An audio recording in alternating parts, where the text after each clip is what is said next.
There's a war going on. Ferocious beasts with razor-sharp claws, deadly poisons, and equipped with every trick under the sun to kill their prey.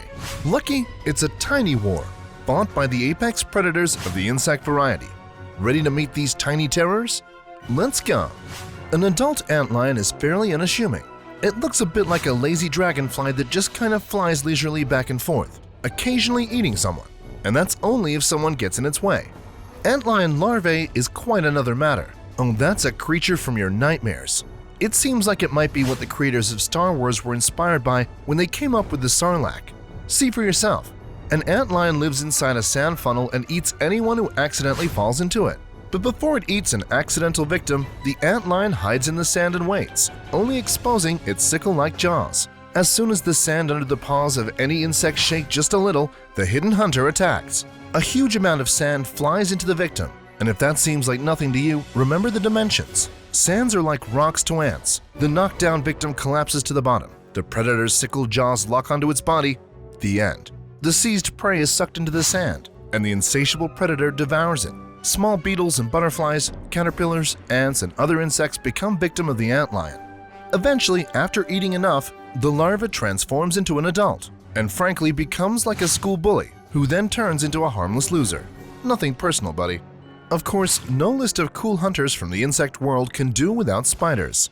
There are several species of spiders which not only wait when the potential dinner is caught in their sticky net, they literally sit in ambush in order to rush on the victim at the right moment.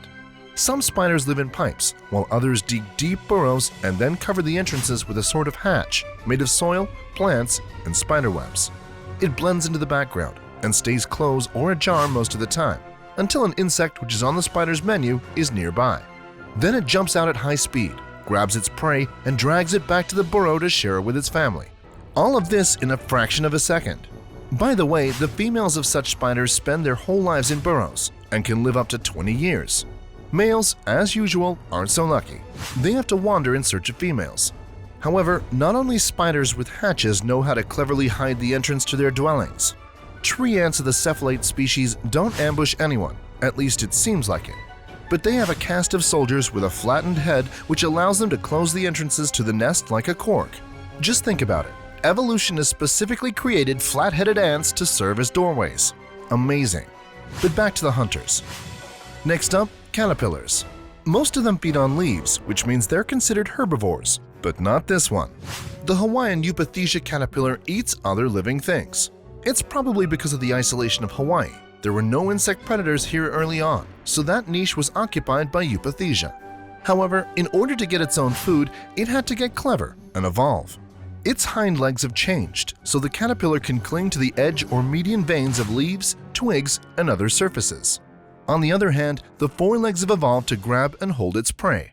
The caterpillar stays as still as a branch or stalk and waits for insects to come within striking distance, and then it needs only a momentary attack. And it's game over. Disguise, of course, is really cool, but what about real zombies? I'm not kidding. The ones that are no longer alive but not yet dead. It does happen in the wild world, and the emerald cockroach wasp is responsible for the zombification. This is a very beautiful yet incredibly deadly insect that could very well be the hero of a horror movie if it were bigger. Emerald wasps rarely grow larger than 2 centimeters, but they prey on cockroaches, which are much larger. Fighting them in a fair fight is simply unrealistic, so the wasps do things differently and zombify the enemy. A couple of bites is enough to partially paralyze the victim, but so that it retains the ability to move only under control. Then the wasp takes the cockroach by its antenna and leads it to its burrow. There it lays eggs in its abdomen and leaves it there for a while. The emerging larvae use the cockroach as food, pupate, and then the adult wasp gets out. Then the cycle repeats. Another beautiful and frightening hunter in their own way are the predatory fireflies that live in the tropical forests of Peru. Their glowing larva is ready to devour anything that comes close to them. Attracted by their light, they burrow into the mud, sticking out only their head and huge jaws to make a dash at the right moment to grab their prey. Scientists have determined that the larvae can control whether or how brightly they emit light. It all depends on the circumstances. For potential dinner, they can shine a lot. But if there's a predator or some meticulous person nearby, it's better just to turn off and hide. What about the creature which is called the assassin bug? These little predators are almost everywhere, And if insects could feel fear, they would definitely freak out at the mere mention of the assassin bug. The assassin bugs are the masters of stealthy killing in the insect world. They ambush and then kill unsuspecting victims and drink their liquid viscera by piercing soft tissue with their sharp beaks. Or rather, first the beetles inject a digestive acid into their prey, and after its entrails have been turned into a nutritious soup, the assassin bug sucks up the victim's contents without thinking whether it's alive or not. Everything happens very quickly, ruthlessly, and extremely professionally. However, not all assassin bugs feed on insects. Some, having just appeared in the world, gladly drink the blood of bats, and some assassin bugs even feed on humans. It's a good thing you can't suck a human dry, right? As you've learned by now, some insects don't acquire their hunting skills as adults. Some manage to become dangerous hunters as soon as they're born. Epomus beetles can be considered hereditary amphibian killers who begin their violent journey as larvae. Such a larva forces a frog to attack it, and when it attacks it, wounds it and damages its leg tendons so that the victim can't escape it.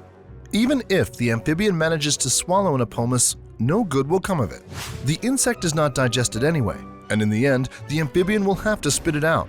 If the larva that attacked it is in its early stages of development, the frog still has a chance to escape alive.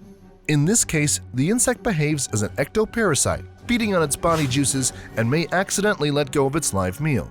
If the larva is in the middle of development or preparing to become an adult insect, it simply slowly chews up the tissues of its prey, leaving only bones from the toad. Charming animal life. By the way, remember the antlion from the beginning of the video? I also thought it looked like a sarlacc. Well, I was wrong. What really looks like a sarlacc is the predatory sea polychaete worm. It lives on the ocean floor at a depth of 10 to 40 meters, preferring tropical waters.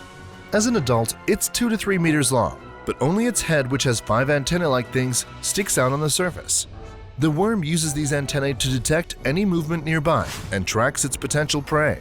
When any fish gets too close, the monster grabs it with its powerful mouth. It does this with such speed and force that it can split a fish in half. And that, frankly, would be a merciful decision because the unfortunate survivor of the attack would learn what it's like to find herself in a worm's burrow. What exactly happens down there is still a mystery to scientists.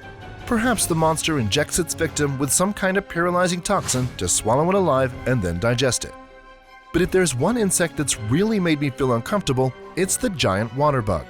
They're found all over the world, with the largest living in South America, growing up to 10 to 15 centimeters.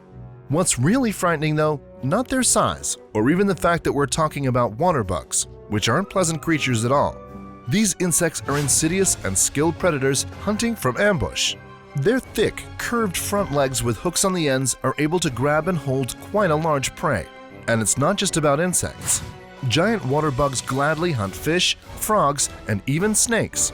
They grab their prey, stick their sharp proboscis into it, and inject their saliva with a paralyzing effect into the body. It also contains digestive enzymes, which very quickly turn the victim's internal organs into a mushy mess, kind of like a snake smoothie. Alright, that's disgusting. But water bugs suck it up with an appetite. And that's all we have time for on insect predators with god-level hunting skills. If you enjoyed today's video, give it a like. It helps us out so much and allows us to continue to make content just like this. And if you haven't already subscribed to our channel, make sure to click that notification bell as well. Anyways, thanks for joining us today on Top Quick Peek, and we'll see you all next time.